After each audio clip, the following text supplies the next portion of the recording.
You're muted? Are you muted? I think you're muted, Duke. Hold on. Yep, you're muted. Hi, everybody. Thanks for joining us again. And it's been another exciting week here in lockdown. We've had some excellent Zoom meetings over the course of the week. We've had, of course, the exercise classes and yoga classes, the prenatal classes, work with grief and courage. All of those workshops have been going on. So check out uhills.org and keep calm and Zoom on. We've also had a couple of other events this week that have been pretty fun. The sidewalk concerts continue at O'Keefe and Murasaki, 5:30 on Friday afternoons normally. Social distance, so you can keep a safe distance and hear some excellent classical piano. And also we've had a Hoot in the Hills, a social distance hootenanny. Today it was at Gabrielino Park by the the backstop, and we did some Beatles songs and wound up with a stirring rendition of Amazing Grace. Oh, that sounds awesome. That happens every Saturday about 5. But we're here at 5. But we're here, of course, to hear Dr. Haq and some extraordinary information. So I'm going to pass it back to Susan. Thank you for that. Just before we introduce Cindy and Dan, just a couple points of facilitation. We won't be taking questions from the chat. I don't monitor the chat. It's not really possible for me to do that. We will go for an hour and no more, because we learned that getting a good night's sleep is the thing to do. Should you still send questions by chat? No. Don't send questions by chat. Well, so what we're doing now is grouping our questions, and our question have been submitted, and you may not recognize your question because they have been grouped, various categories like the coronavirus contagion, coronavirus damage, and I'll call them out as we go along. So and we have combined several questions. Thank you. So where it makes sense to do that. So I'm happy again to have you here, Cindy. Thank you for doing this. Our fantastic fireside host and family doctor extraordinaire. Cindy is the Dean of the Family Medicine. Did I say that right? I think so.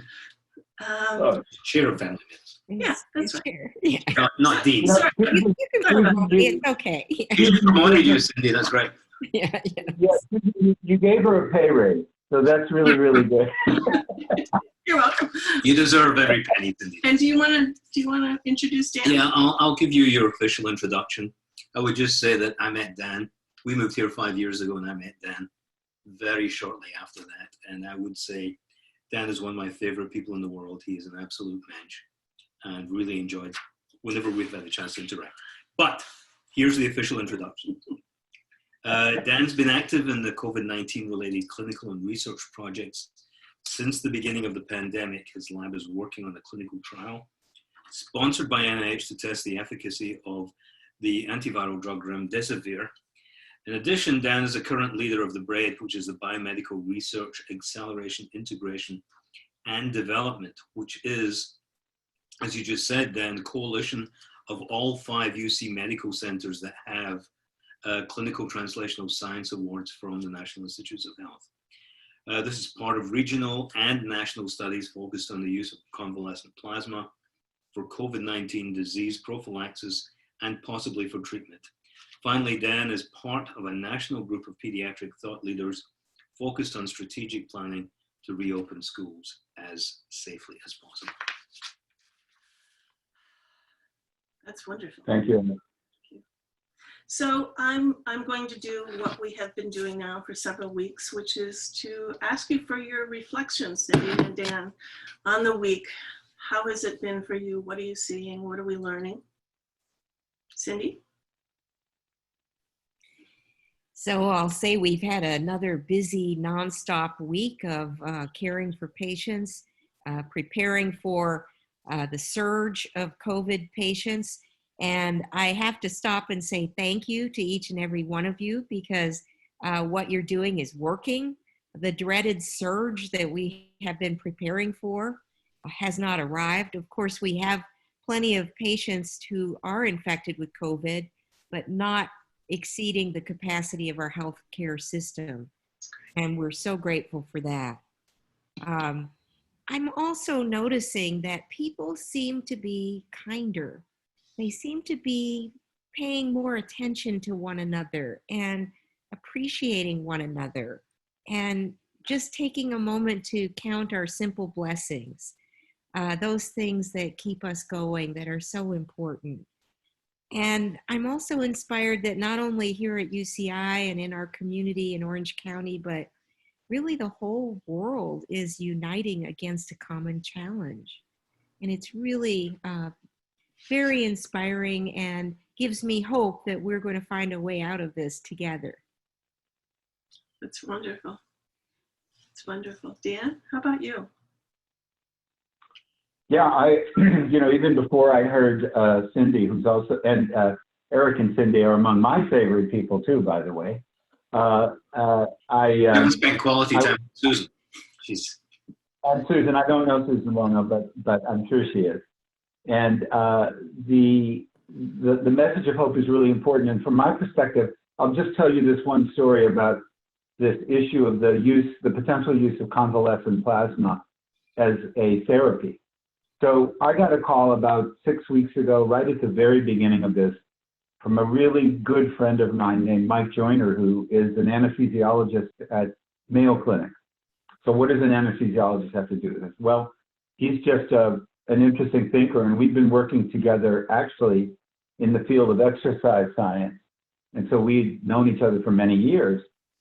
And he knew a really well-known scientist at Johns Hopkins, Arturo Casadevall, who was nationally known for his work in infectious diseases. And Arturo had thought that, gee, we don't have a vaccine, we don't have treatments that we can really count on. And he remembered historically that even going back to the influenza epidemics in the early part of the last century, that people had used convalescent plasma. In other words, you got this disease, and the people who survived clearly had developed antibodies or cellular immunity or something which had caused them to be cured. And what if we could capture that and give it to someone who was currently infected? And back then, we didn't have all of the ability to test for the safety of that. I mean, giving blood now is, of course, much safer than it used to be. And there was always danger that you would infect somebody with something that you hadn't thought about. So this conversation began with maybe 5 people 6 weeks ago. The word spread around the country, and they started a web page, and there was, next call was 30, and then the next call was 50, and then the next call was 100. And then a few people started using the convalescent plasma. And then, of course, the New York crisis, which, was, as Cindy said, thank God we haven't even come close to anything like that. And that developed. And all these people working together, and we got the NCATS, which is that part of the NIH that's in charge of the Clinical Translational Science Awards, and they organized a national study, and they've raised $4 million. And they put together, they got the INDs, which is, for those of you who don't know, this is a big deal to get the approval from the FDA to use the therapy. It usually can take sometimes years, and they did it in weeks. And they put out, they did a site survey, and they started this study. And UCI, we're going to be one of the very first sites to do this.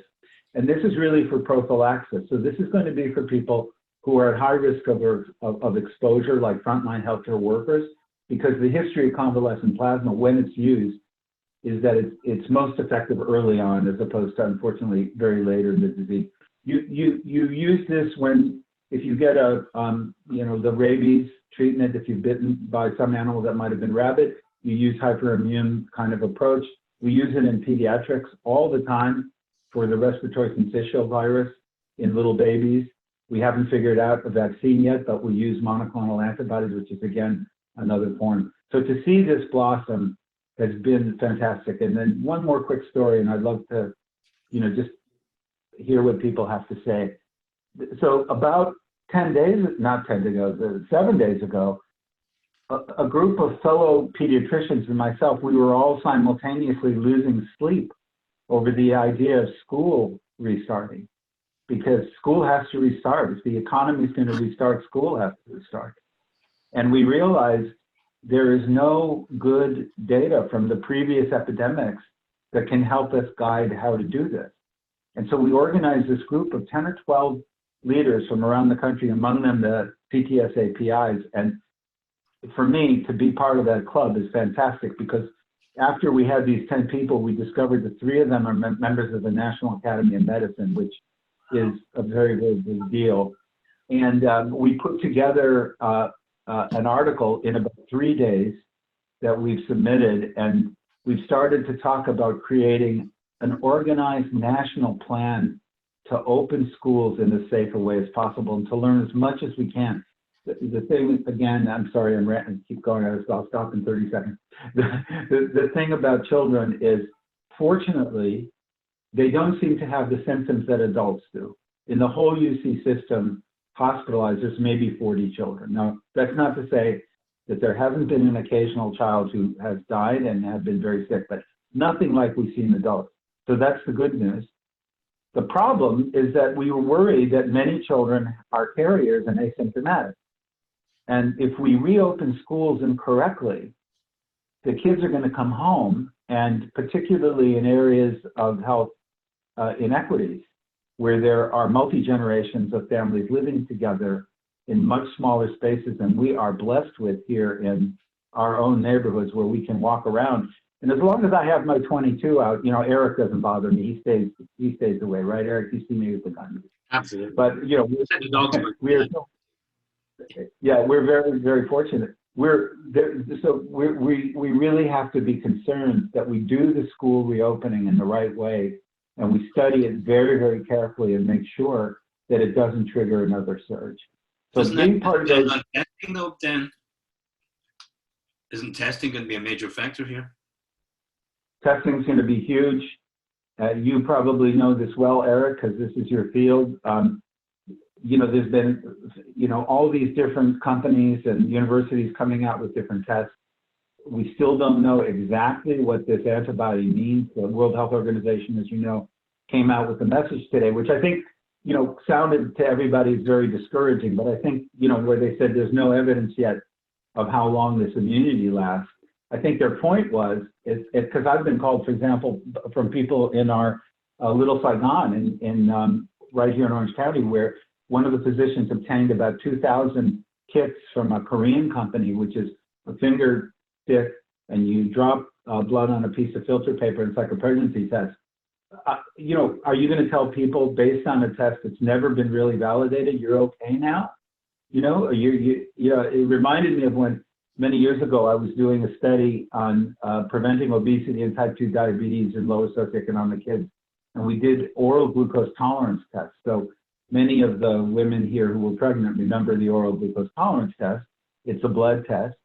And when we would meet with the families, and if the results were normal, we would often hear, that's great. From now on, I can eat anything I want and as much as I want. So we have to, I think that what the World Health Organization is trying to say is we don't know. So yes, the testing is going to be important in the kids. The contact tracing is going to be important in the kids. What about our teachers? Are they safe? And my last point on this, and then I will be quiet, is school nurses. Schools, we've got to really have health professionals in schools like many other countries do. I think this is going to be a wake-up call that there has to be in every one of our schools a well-trained health professional just to start monitoring symptoms and fever and so forth and so on. You can't ask an English teacher to have the training that they would need to really be able to assess symptoms in children. So maybe some good stuff will come out of it. Thanks, Dan. Thanks. A lot of the public health questions we've held to the last, but there are certainly some questions, important questions about what is and isn't going on in Orange County. So I will get to those. The first question is about coronavirus as a contagion. How do people catch coronavirus? Overall, given the research and debates that have surfaced, would you say that one is at greater risk of contracting the coronavirus by way of breathing aerosol particles exhaled by coronavirus victim or by touching objects a coronavirus victim touched or breathed on and then touched one's face, etc.? Cindy, you should take that one. Well, so the information about how you catch the coronavirus really hasn't changed. It's spread by respiratory droplets coming to our mucosal surfaces, eyes, nose, mouth, right? Is it more contagious to be with someone who's coughing in your face or someone who coughed on the table and you touched their saliva and then you touched your face? It's all going to depend on the viral load that you get, okay? They say that it generally takes 15 to 20 minutes to be in the close proximity of someone to get the type of exposure. So it's not passing someone on the sidewalk generally that's going to get you infected. It's going to be in closer proximity of their droplets landing on your mucosa, or you transmitting their droplets to your mucosa by your hand to your face, eyes, mouth, right? That's the way that it's transmitted. It all depends on the dose of what you're exposed to, whether or not then how your body responds to it. And Dan, I don't know if you want to add more there. No, Cindy, I think you said it excellent. There's one point that's just a little different that I'm thinking is that, you know, because everybody uses the word novel, this is a new virus, you know, it without a doubt, this thing has created a lot of fear and anxiety in everybody. But in many ways, this virus is acting like a virus. And we know a lot of things about it. And so what Cindy described is exactly how these coronaviruses are spread. You know, it's not mysterious. So really what everybody has to understand is the reason that this is so frightening, and perhaps everybody understands this, is that the world's population is largely not immunized. So that means that even if it's a very small percentage of people who become very sick, right? We have in this country 300 million unimmunized people. So 0.1% or even 0.1% is a lot of people. It's not that this virus is more or less deadly. We don't know that yet because we don't know how many people are carrying the virus. It's just that we are unimmunized. And so these numbers seem great. And the other side of the equation, I think that everybody should understand, is that our hospitals, they have to operate at close to 100% capacity in order to make margins, in order to just stay above water. And even sometimes they're depending on the insurance mix and something like that. So why am I saying this? I'm saying this because if your ICU in a typical winter is 105% full or 110% full, and suddenly you get another 5 or 10%, you say, gee, why should that be a problem? Well, you have no beds and you have no ventilators. And you can't afford to have a hospital that has 20, 30, 40 extra ICU beds sitting, in a warehouse. And so what we've seen in New York, and what, thank God, we haven't seen here, is what appears to be overwhelming is overwhelming because we're not structured to have a lot of room for a disaster like this. Now, the downside is that if you look at UCI Medical Center, and Cindy, I'm sure will attest to this, we emptied the place out. We told people for elective surgeries and everything like that to go home so that we could handle the surge. So a lot of people are not getting the care that they should get. Thanks, Dan. Okay, so excuse me. It's not the virus. It's not the virus. The next question is, does a mild and or a severe case of the coronavirus cause permanent damage to the bronchial airways or the lungs in terms of tissue damage. And the writer says, I've read a great deal about the coronavirus causing permanent damage to vital organs among recovered coronavirus victims, but nothing specifically discussing coronavirus causing permanent inflammation in the form of tissue buildup in the airway. Cindy, you want to take this? Well, so again, the majority of people who get coronavirus have either no symptoms or mild symptoms. And it's the small percentage of people who get more severe infection that triggers the body's own inflammatory reaction. And it's the body's own inflammation that makes the lungs difficult to exchange air and so forth. Once that infection and inflammatory response recedes, then by and large, I'm not aware of any permanent pulmonary damage. And Dr. Cooper, you're a pulmonary doctor, so I don't know if you've seen any evidence related to this, but we do know that there are widespread damages to the heart, the neurologic system, the vascular system, the lungs, the kidneys. So this is a very widespread inflammatory reaction. It's not just the lungs. And in some cases, we are seeing people who are recovering after severe illness who seem to have some residual damage to the heart, the lungs, the kidneys, and so forth. But again, that's a small minority of patients. It's not the majority. Yeah, I think Cindy is absolutely right. And, you know, even any severe pulmonary infection can have long-term sequelae. So as Cindy was explaining, and I don't know why she calls me Dr. Cooper all of a sudden, but that inflammatory response, if severe enough, can restructure the lung, and the people can have long-term sequelae. But you can have, you know, a rhinovirus or another coronavirus, and there is a post-viral syndrome that's well described where people may have coughing and wheezing for several months sometimes. And I'll bet you we'll see that with this as well, but with no permanent damage. But as Cindy pointed out, if for the people that end up in the ICU with a lot of pulmonary damage and a lot of widespread tissue damage, there may be long-term sequelae. Can I just ask a quick question following up on this? Is, you know, there's the issue of some of the neurological questions. Sorry. And especially with regards to, you know, the effect on smell and taste that a number of people, and some of our friends actually have. Is that known to be permanent, or is that a temporary situation? Well, you know, we see the, go ahead, Cindy, sorry, go ahead. Well, at least in my experience, the lack of smell and then taste is a temporary condition that seems to resolve after the person recovers. I agree. I mean, you can get that with many, with influenza, with other coronaviruses. We've all experienced you know, you have a bad cold and you can't taste anything.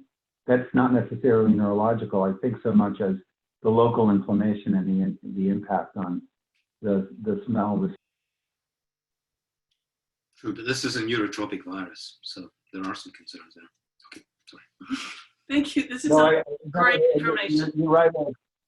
Sorry, yes, I'm seeing a couple papers now about that, Eric. You're absolutely right. I don't think we quite know yet exactly what's happening, but it may be worse than. One more question on damage. Does tissue buildup in the airway from previous asthma attacks make people more likely to develop serious coronavirus symptoms, and/or do they develop serious symptoms are they harder to heal? Sorry, to treat. Thank you. Dan, you want to take that one? Yeah, I've been looking for, you know, the associations, the comorbidities. Asthma would have been a likely one, but it hasn't been, you know, sort of highlighted so far. So I don't know, Cindy, have you, the papers I've looked at, we haven't seen an inordinate effect of previous asthma on people. Mm-mm. No. Yeah. Yeah, I think it's, the asthma tends to cause constriction of the bronchioles, the breathing tubes, whereas this inflammatory reaction seems to really be hitting the alveoli. That's the air pockets, the little grapes that exchange gases for your lungs, right? So I think they're working in two different ways. People with asthma actually don't exactly have tissue buildup. They just have more reactivity of the little muscles around their breathing tubes that cause constriction. Right.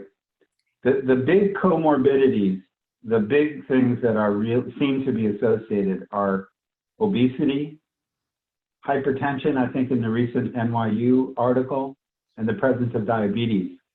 And everybody in some of my studies, which are looking at physical activity, see, we of course, we use that to justify why it's so important to study exercise in people, because, and I only say this half humorously, because if you look at the numbers in New York, and if you had reduced the population of obese people, there would have been a substantially fewer number of people who got to the ICU.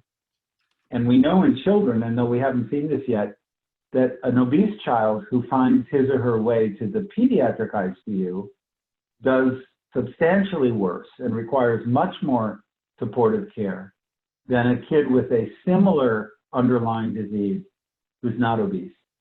So we do think that there is a relationship between levels of physical activity, diseases like diabetes and hypertension, and your ability to withstand something like a bad virus. What do you think that relation is, Dan? So I think it's twofold, Eric. I think one, you and I have talked about there's definite effects of exercise on the immune system. Every time you go out and run, you get a whole bunch of white blood cells that go from the periphery into your central circulation. Our group, led by Dr. Isaac, Shlomit Isaac, and our Pediatric Exercise and Genomics Research Center, she's been a pioneer in looking at the gene expression of what happens with these white blood cells.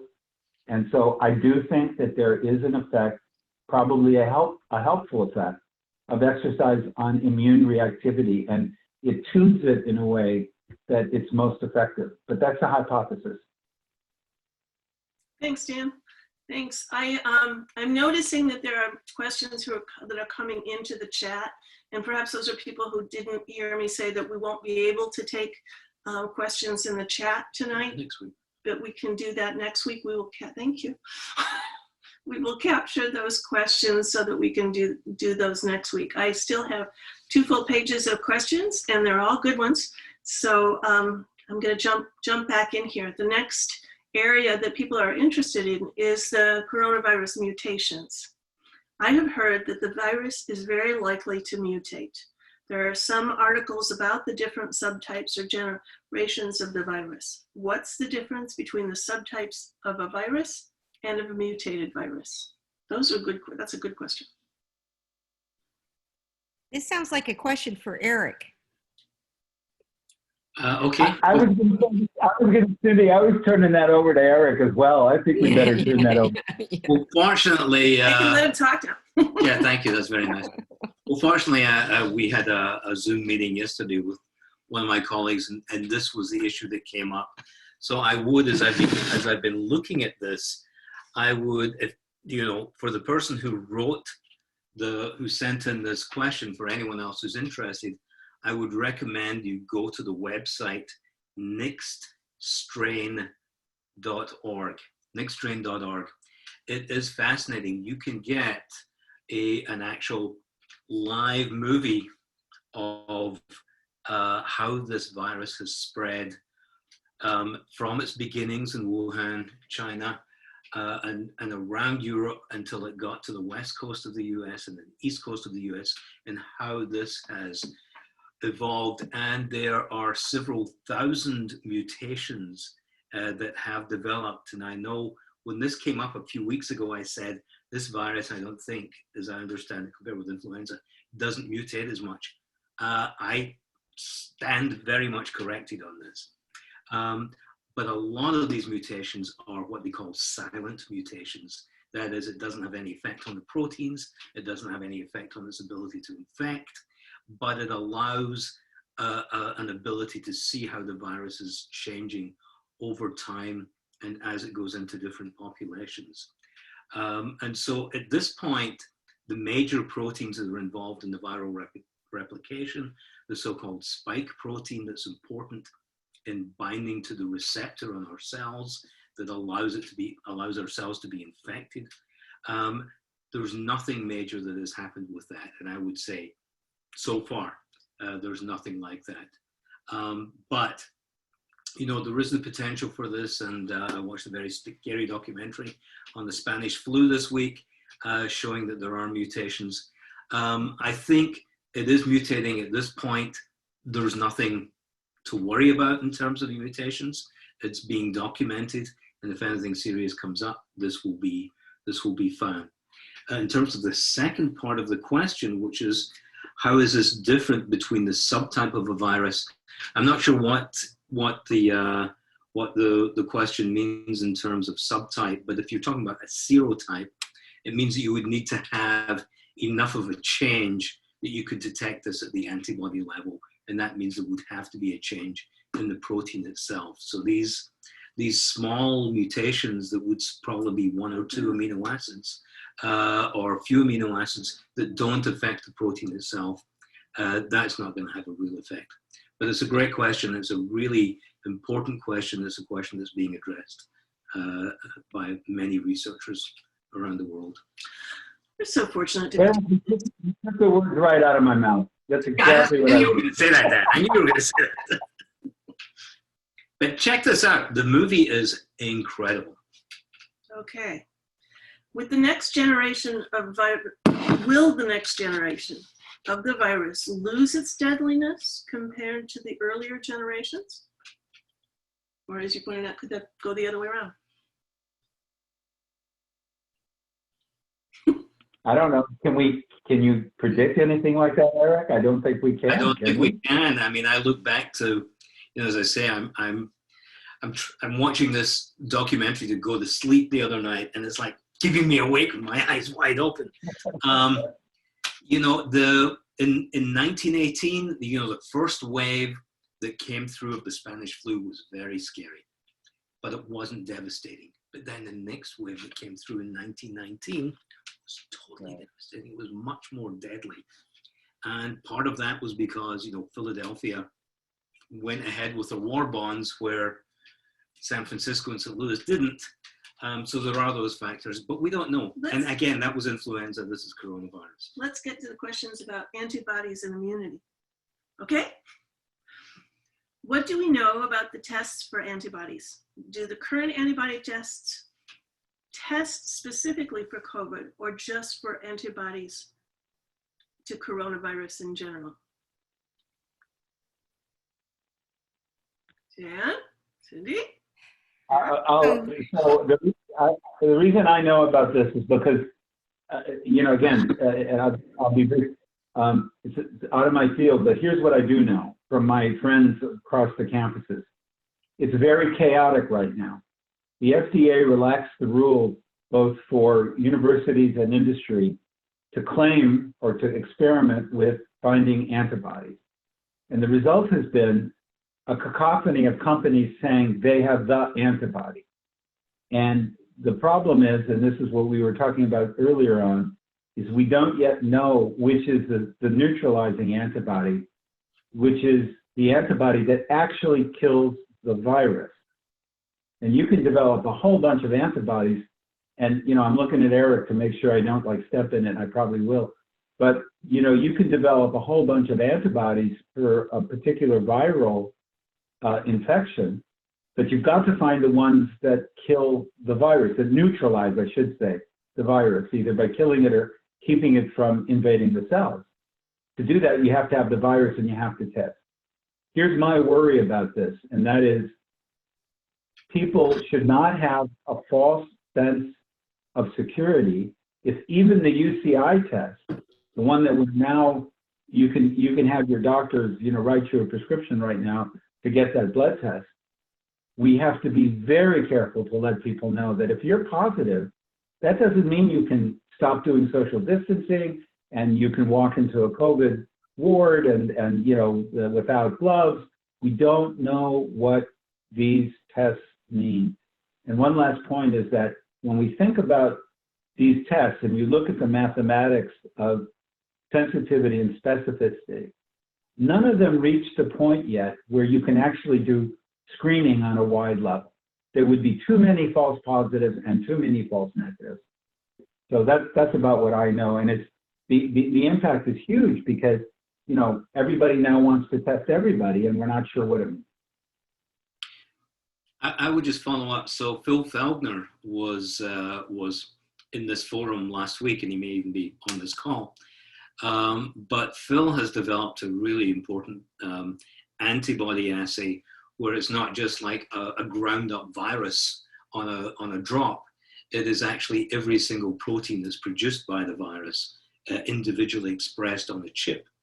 And this is what he's been testing, and he is now published online. You can find this at Medical Archives online, but he's shown that, number one, the people who have been exposed, people in New York, people in the West Coast in Seattle, respond very robustly to the SARS-CoV-2, the COVID-19 virus. Whereas the rest of us, probably all of us on this call and most of us in this community are completely naive to this, which is what you said at the beginning, Dan, that we have no antibodies against this thing. We have none. But the other thing I wanted to ask, just as to follow up on your introduction, Dan, this evening, is so you are involved in this institutional testing of plasma, and that comes exactly to the point of, are there neutralizing antibodies, and are you testing those, and what are you doing about that? Again, this was the enormity of the seriousness that some people experience with this disease is in this case balanced by what we would, the purity of the scientific approach, right? And so the need to treat people mitigates a little bit how well we normally, or in quieter times, would have wanted to know the answer to your question, Eric, which is, if I have somebody who's recovered and I now take some plasma, I would like to be able to do a test that tells me that the neutralizing antibody is in that dose of plasma that I'm about to give to another person. So this is a big unresolved question, unfortunately, but most people feel it's probably there, and the people who had this disease recovered, so something happened. It could be cellular. It might not be, the antibodies that we find. And that's why they wanted to do a true randomized clinical trial. The feeling was, let's try it. If it works, we will then do the elegant science and get it better and better. But we don't know the answer yet. And exactly which of these antibody approaches is going to be the one that prevails, we don't know yet. It's going to be important to test those antibodies in the dish with virus and that can block entry. And part of this protocol is they're keeping frozen specimens from all of these transfused plasma for later testing, and then looking back and see who responded, who may not have responded. And as we get better at it, hopefully we'll be able to go back and see exactly which antibodies were approved. Thank you. Thank you. So we have one more question about immunity. It's not clear to me how herd immunity, once achieved, will protect unexposed individuals should they be exposed. Can you explain this, please? So the concept of herd immunity means that a certain percentage, a critical percentage of the population has antibodies or has immunity to a particular disease. And this can happen either by being exposed to it or by getting an immunization antibodies, even though they haven't had the disease itself. That's what vaccination is all about. So once you get 70%, 80% of the population immune to a disease, that is, they're not susceptible to contracting it, and therefore they're not going to be transmitting it to other people, then the risk of contracting the infection for the entire population goes down, even for those who don't have that immunity, right? Because there's not as much circulating. So that's what when we talk about herd immunity, that's why vaccinations and immunizations are one of the most important public health interventions of the last century, saved millions of lives because we were able to boost up the herd immunity to these very common diseases that previously were killing, millions of children a year. Thank you. Yeah, and Cindy really described that well. And I was at a meeting with the American Academy of Pediatrics. The Orange County chapter runs a weekly meeting also.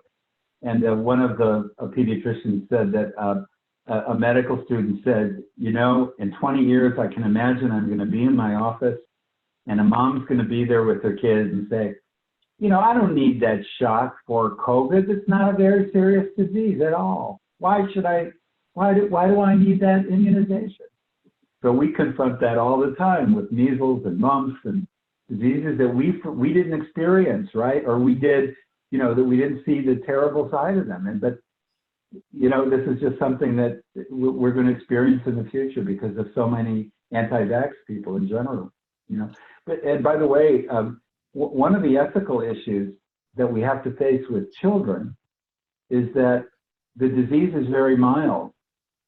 So if you're going to do vaccine research in kids, you have to say, is the risk of the vaccine research that, merit the disease severity? In other words, if the vaccine research itself could cause more damage than in a disease which in children is mild, this is going to be a really important ethical question if it turns out that kids are in fact are a reservoir for this disease.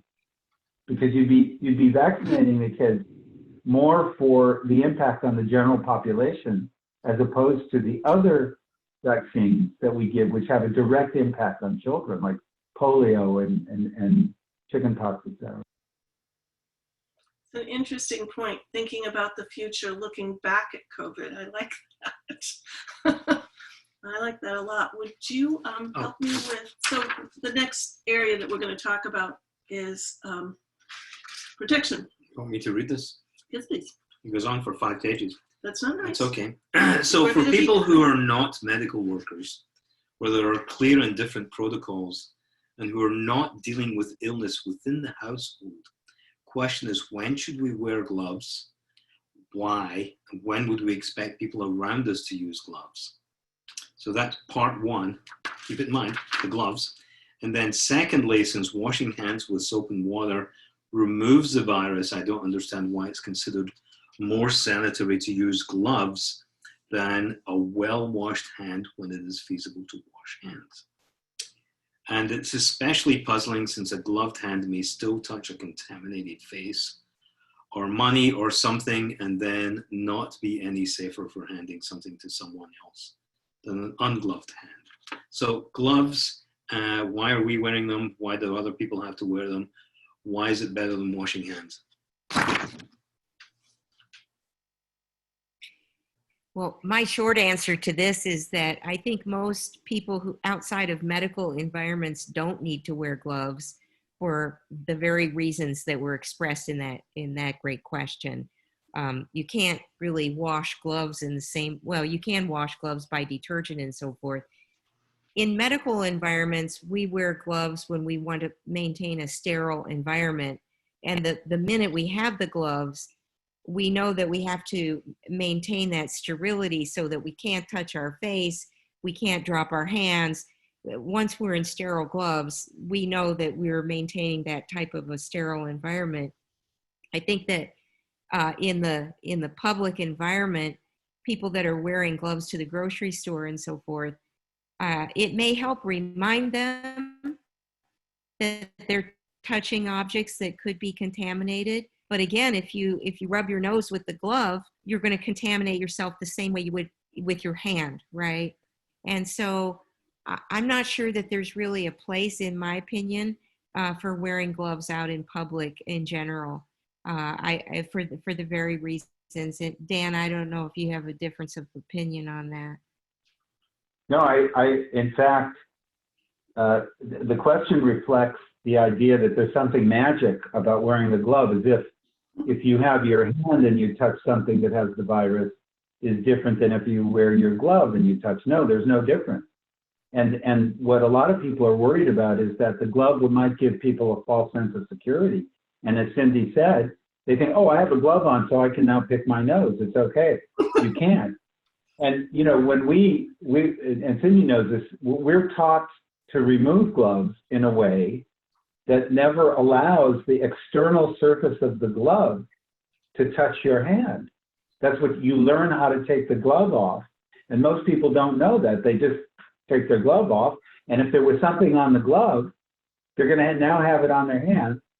So, you know, the hand washing thing is amazing. I mean, when you look at the data before COVID about spread of flu, washing hands is one of the most profoundly effective ways within a medical environment and a non-medical environment of preventing the spread of flu. And yet I've had colleagues, I'm sure Cindy would agree to this, who somehow think that they don't need to follow those rules. I mean, it's kind of nutty, but just that simple thing. Now, you asked about face masks. So this is interesting. You know, there are some countries that are now post, you know, the big peaks. I think Taiwan, they feel that having people wear, the areas where they've had people wear masks just generally, but again, in crowded environments, not like where we are here walking around, may prevent the spread. I was talking to some of our engineers who are looking at, you know, the question of are there materials, et cetera. Their argument about the mask's effectiveness is not so much the material, but does it really cover and seal your mouth and your nose? And for most of us, it doesn't. For most of us, it doesn't. So I don't know, Cindy, do you have an opinion on the mask or? Well, we talked about this quite a bit last week, and the fact that most homemade masks do not seal in the face. There's ability for leakage. It may reduce the direct droplet transmission if someone's coughing or sneezing, but you're still going to have some spread from outside of the edges. So it's only once you get into an N95 or a really tightly sealed mask that you're really going to completely stop that transmission. And again, those N95 masks, number one, are uncomfortable to wear for very long, and they're not available for the public either. We hardly have enough for health professionals even. And so that's not really an option at this point in time. So I will say that our neighbor and colleague, Dr. Jim Smith, will be on next week or possibly the week after because he is studying aerosol droplets and masks. He's been testing masks and mask material. So I've asked him to join us. He's a climate scientist, not a mask guy, but he's he can apply. Still on masks about masks. Right. We have one more question about N95 and KN95 masks causing lung damage. If so, how serious is that damage and what causes it? I'm not, yeah, Dan, do you want to take that? I'm not aware of any damage. I am ignorant of this, but that could be just ignorance. I have not heard anything about that, but I'll look it up. Thank you. We're going to move to next steps, to policies and policy making. And Dan, I'm sure you have a lot to contribute, as you do, Cindy. Has there been any recent research suggesting that children are more likely to contract the coronavirus if they are in close contact with one another, or are children simply carriers at risk of carrying the coronavirus from one parent or sibling to another? Great question, and we don't know yet the answer. As I said at the very beginning, fortunately, thank God, kids don't get the disease as severely as adults do, and particularly as older people do. And we need to find out. One thing that struck my group of fellow pediatricians is that the word symptomless, asymptomatic, has been described, and every pediatrician, and Cindy probably has experienced the same thing, will tell you that you talk to an 8-year-old or a 9-year-old or a 10-year-old. I've certainly seen these kids, and they're sitting there wheezing in front of you, and you say, "How are you feeling?" And they say, "I'm fine." You know, so we have to be a little bit more precise when we talk about symptoms in children, and we may discover, if we look at this more carefully, that there are symptoms. Are they a reservoir? I talked to Susan Huang, who is, as you know, she's an outstanding public health MD and epidemiologist, has been on, is on the statewide panels. She does think that children are a reservoir, but again, this is what she thinks, and that's why at the beginning I was saying we are pushing this very hard. We want to have, at this state and throughout the country, a very systematic way of looking at what's happening in schools, and that's going to include testing for viral shedding. Is it spreading among the kids? Are the teachers safe? I talked to Al Maharis, who's the superintendent of education in Orange County, and I was very delighted that he was really welcoming us, me, the public health people here, our docs, to work with him, because the teachers' unions are worried. The teachers' unions want to know, are they at risk? What precautions should they take? If we start losing teachers because of illness, and if the teachers become afraid, then opening the schools won't matter. So these are great questions, and we don't know yet, and we have to really get on top of this and find out quickly, because the second surge could come from kids, and we have to make sure that we mitigate it in the right way. That's great, Dan. Thanks. We will come back to you again, I think. It's a great segue for my first question. No, we're not going to do the chat. Sorry, I'm not doing the chat. Thanks. Dr. Richard Sanchez resigned at the beginning of quarantine, and his replacement, Dr. David Soles, resigned on Wednesday. Forgive me if I pronounce his name wrong. On Tuesday, the OC supervisors questioned why they are working with UCI when they should be working with UCSD.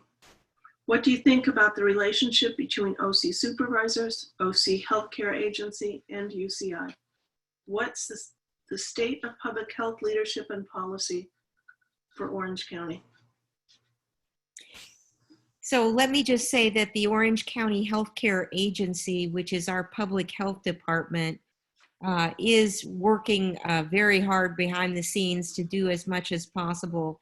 But like almost every other public health department in the nation, is woefully underfunded, understaffed, and really running short in terms of the mandate that they've been asked to provide.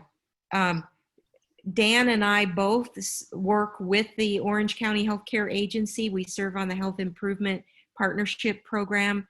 UCI and the Orange County Healthcare Agency have a longstanding collaborative working relationship. We are here in Orange County, so I don't see why the Orange County Healthcare Agency would need to work with UC San Diego when UCI is here and ready and willing as a partner with public health. Yeah, Cindy, and I forwarded that question to Dr. Goldstein, Pramod, to Bernadette, and I think that whoever said that misheard it. I think what they meant was that San Diego County wanted to work with us, right? Isn't that what happened, Cindy?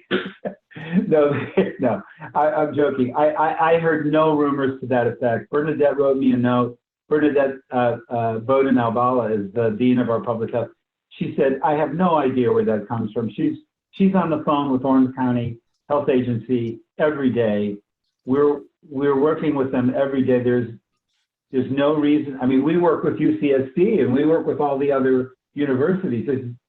I don't even know where that question is coming from. Now, as to this turnover, my understanding was that I think David Sanchez was preparing to retire anyway, so I don't think this was unusual. And then, you know, I think that what I heard was that, you know, becoming the head of the healthcare agency at this time is an anxiety ulcer provoking job, and it's not for everybody. So I would be lenient and casting opinions on someone who says, I don't particularly want to be in the crossfire right now.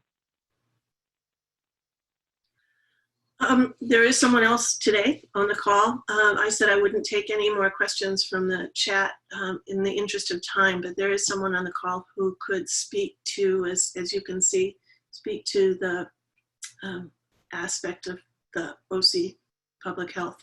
Claudia, are you available to speak? Nope. I There you are. only say that the Orange County Board of Supervisors is in over their head with the role of governing. They are working on optics in the first district. He's working on the optics to save his seat in the County Board of Supervisors. And in the second district, Michelle Steele is challenging Harley Ruda for the congressional race in the general. And if you will look at you were talking about the budget, that the Orange County Board of Supervisors has put a bucket load of money in the sheriff's office, and they've pared down by 30% their funding of the public health department over the last 10 years. So you can see where their priorities are. Let's put the frame around them. Let's hold them accountable. And they're dragging out ER docs for photo ops. When those ER docs are like stretched thin, they are really being cheap with what they're doing in their putting together this portfolio. So Thank you. Thank you. That's helpful to give us some context, although we have not been political here. We have not been talking politics. We not want to be political, careful. it's fiscal. If I may, I'm shocked that politics would ever enter anything like this. Cindy, aren't you shocked? We have 1 minute. I'm off to take my Clorox pill. I'm sorry. I don't have any more time. This has been a great discussion. It's been really helpful, Dan, Cindy. Great answers, and I think there are a lot of questions on the political side of it that we could delve into, and I am reluctant to go there. Hobart, can you take it out? Yeah, all right, thanks. So thank everyone for being a part of this. And I want to remind people that this happens every Saturday. We have a couple of special guests coming up. Can you tell us a little bit about who else is going to be coming in the future, Susan? I'm still confirming. Okay, all right, we'll wait on that. All right, well, thank you everyone for participating. And again, keep track of all of the events at uhills.org. We are keeping the website updated, as well as information being posted on the listserv.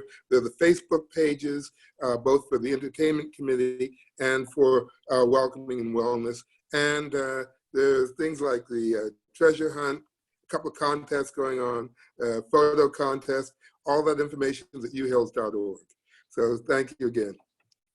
Thank you. Thank you, everyone. Thank you, Have a good Thank day. everyone. Thanks, Cindy. Thank you. Very helpful. Dan, thank you. Good to see you.